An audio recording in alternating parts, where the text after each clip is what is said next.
Today we'll be talking to you about personal conflict resolution in the workplace. What is the motivation to talk about conflict? Conflict affects the workplace, it affects the home, it affects relationships, and it affects us. According to Butler, other than the family, the workplace has the most powerful influence on an individual's life experience. So what is conflict? Conflict are situations where people are opposing to one another. Emotions that take place during a conflict will either escalate the situation or de-escalate it. Each party has perceptions about one another. Feelings of anger and hurt often surface when conflict arises. Most of my research I received from reading the book Leadership and Self-Deception, along with the book Anatomy of Peace. So in general, let's make some statements. People respond to your feelings towards them. So, with this being said, they can tell in your actions, voice, and behavior. They're going to respond to your feelings you have towards them. You respond to how you think people are regarding you. Inner feelings are often demonstrated by behaviors, and you can't change another person's perception. So, for an example, perhaps I think that Sally is mad at me. Because I think she is mad at me, I am going to behave accordingly, right? I may act timid around her. I may be thinking what I've done to even cause this issue of her being mad at me. I'm going to act how I think she is regarding me. So there's this theory in the book. It's called being in the box. And when you're in the box with someone, it's going to change how you think of yourself and how you think of others. You often don't view yourself or others very clearly. You become deceived. Sometimes during this situation, you also gather allies. These could be actual, perceived, or potential. And this is a way to be more justified in your views. You're choosing them to talk to be more justified in why you feel a situation is wrong, or how you've been wronged, or how you've been right. You choose to have these feelings. You choose to go in the box or go at war with someone. There's one quote I really liked from the Anatomy of Peace. It says, "To find solutions to conflict, we need to first find our way through our own internal wars that are poisoning our thoughts, feelings, and attitudes towards others." So, why does it matter if we're in the box? Who cares, right? No. The box invites others to get in the box with us. It invites more things to complain about work, about home, about anything in our lives. It encourages more poor behavior in others. It decreases productivity and teamwork. And ultimately, it focuses on you.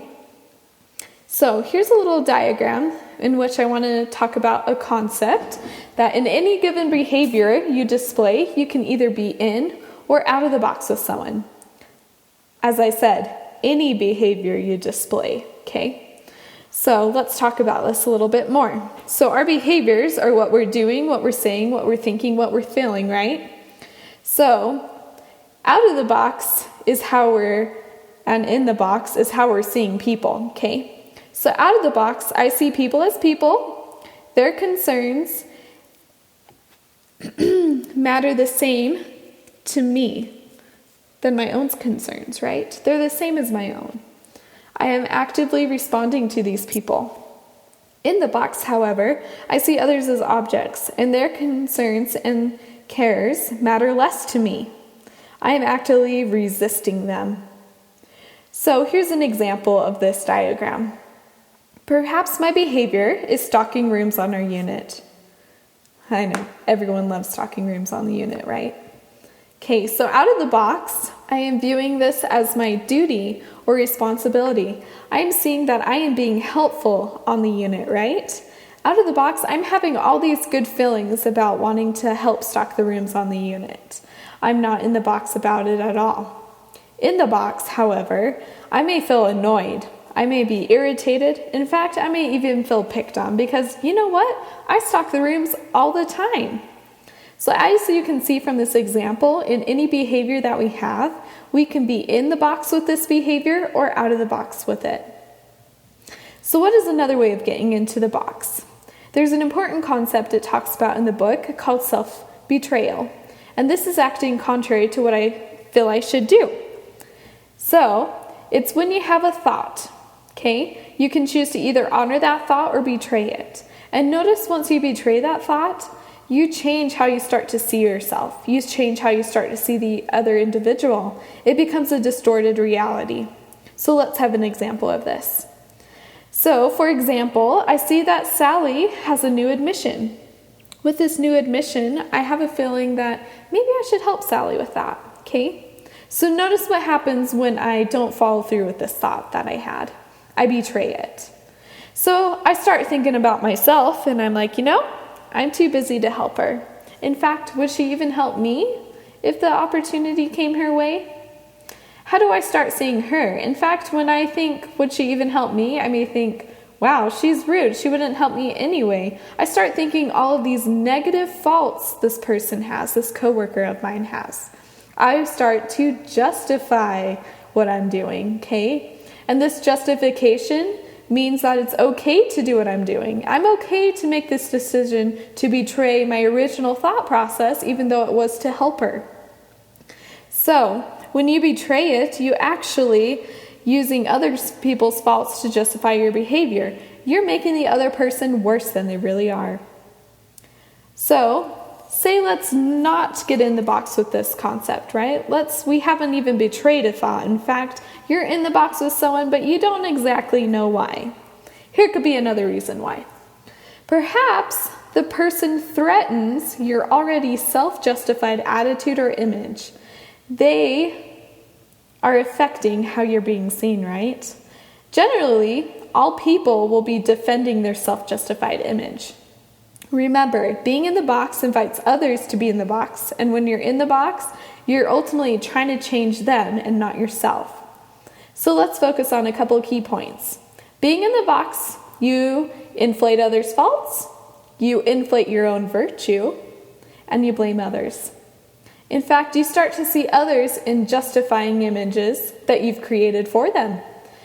In fact, some of the justified images you have about yourself starts becoming your character and personality. For example, if I think I'm a good nurse and I do everything right, all that I will do will be defending this justified image I have of myself.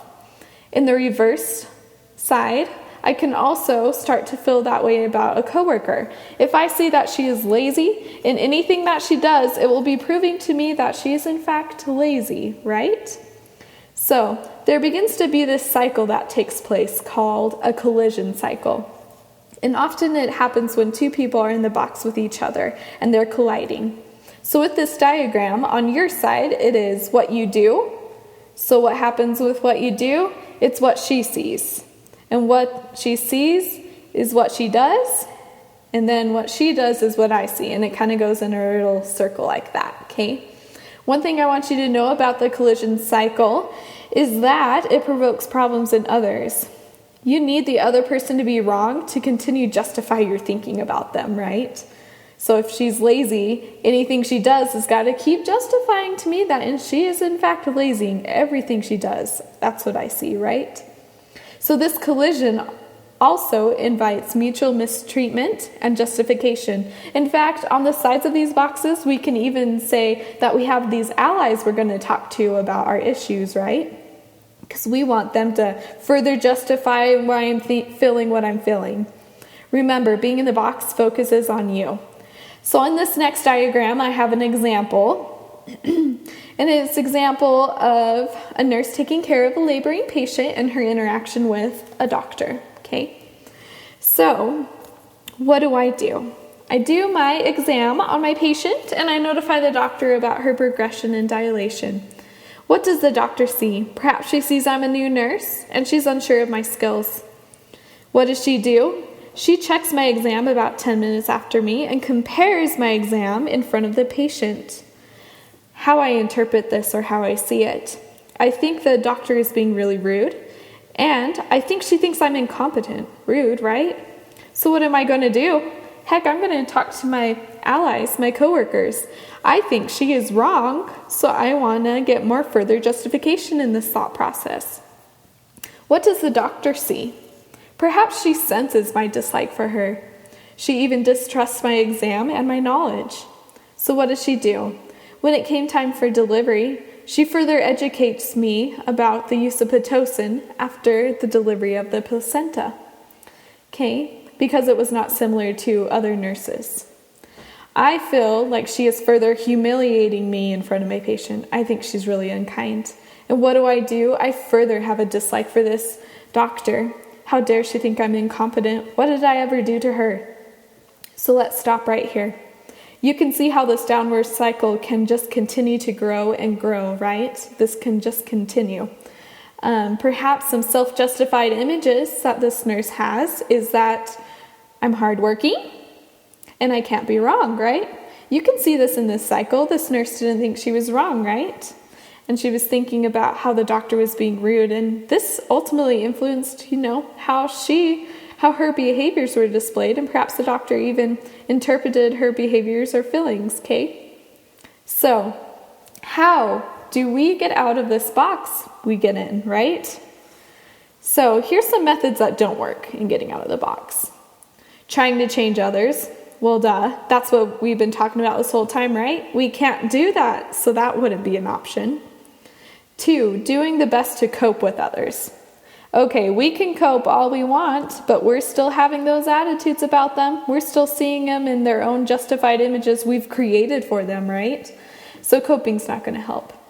Leaving or avoiding, I don't think I need to explain that even more. Communicating. Honestly, in the book, it said that in communication, you can end up really just showing your feelings, how you truly feel about them. So sometimes communicating isn't the best method, even if you're using those I messages. Number 5, new skills or techniques. In the book, it said that new skills and techniques actually just makes you more eloquent at getting in the box, okay? Because you're learning these skills, but you're not changing. You still have the same attitude about it. Number 6, changing behavior.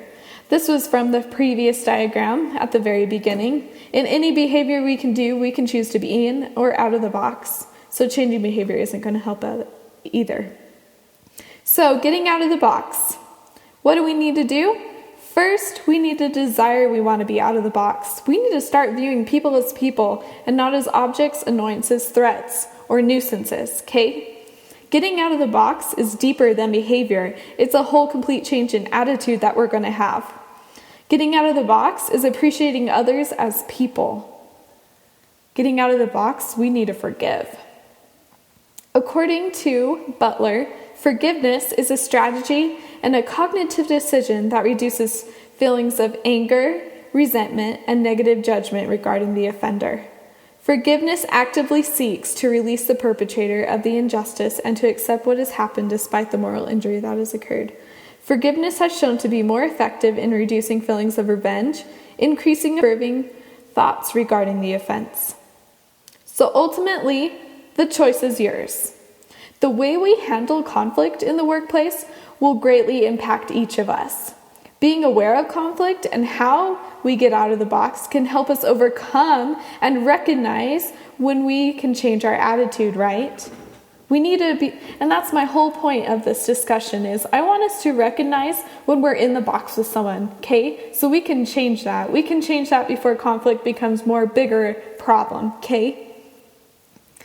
Granted, there will be times, I will say this as a disclaimer, that we will need to talk to a director or manager about issues. But ultimately, I want us to try to find our own way to have some personal conflict resolution. And that's what I hope you can take away from this, is recognizing getting in the box, trying to get out of the box, and ultimately seeing some changes take place in your life with these principles taught.